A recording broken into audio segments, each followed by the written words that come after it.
Biti dobar nije isto što i biti glup. Situacije u kojima ne bi trebali pomagati drugima.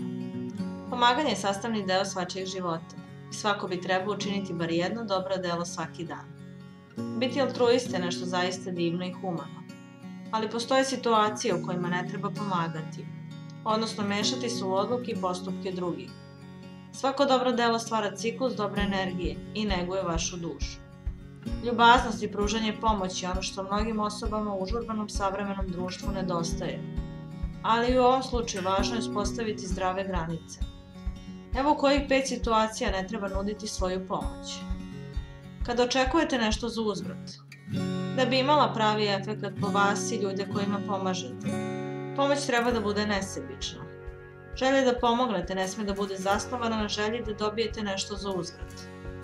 Pomoć treba da bude zasnovana na nesebičnom činu, da poboljšate život drugih ljudi.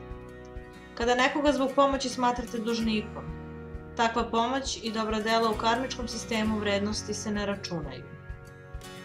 Kada nekome istinski vaša pomoć nije potrebna, i ako ne želite gledate kako se neko bori sa svojim problemima, važno je da pomoć pružate ljudima koji žele da je prihvate.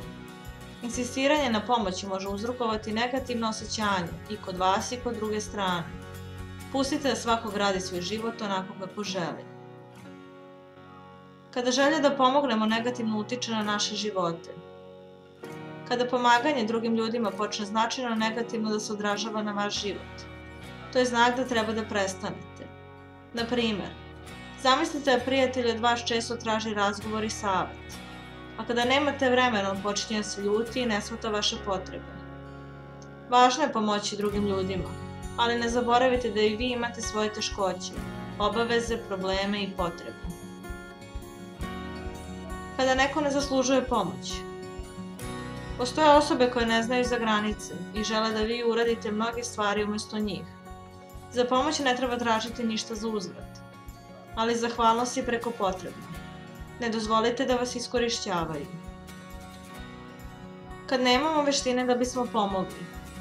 Ako osoba ima ozbiljne probleme, nema ništa loše u tome da joj ponudite pomoć. Međutim, ne treba preuzimati uloge za koje nismo kompetentni. Ukoliko shvatate da je nekome potrebna stručna pomoć, najviše ćete pomoći ako ga uputite na stručnjaka.